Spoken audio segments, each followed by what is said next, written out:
Hello and welcome to the first proper review of the 2018 UK Smash Off beer competition.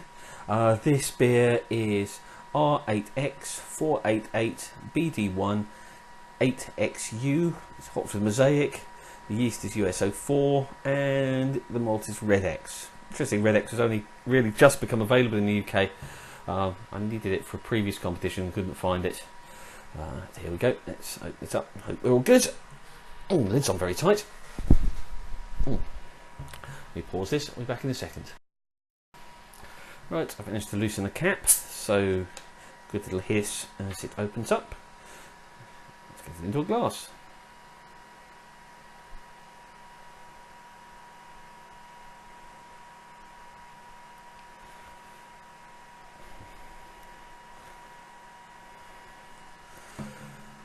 Right.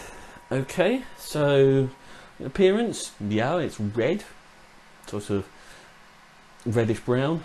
It's very highly carbonated, very highly carbonated. There's a head, it's big and foamy with very large bubbles on it.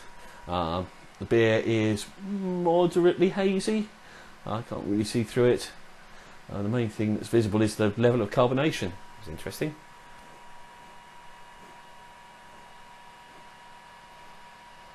And the aroma, I'll immediately get some sort of musty notes, sort of yeasty thing.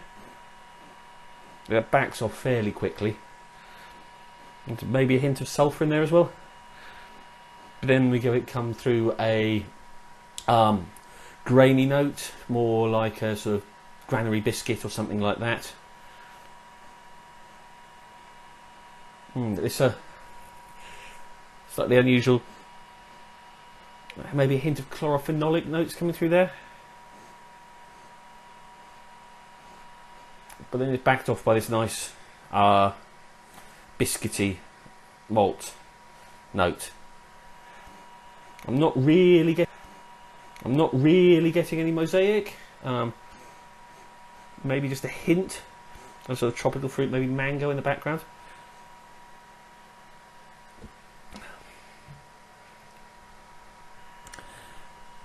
In the flavour, the graininess continues and goes on more towards a seeded bread, perhaps, something like that. With at the end, there's quite firm bitterness. I'm not really getting much note of the hop. Maybe a little hint of tartness in there, maybe slightly sour.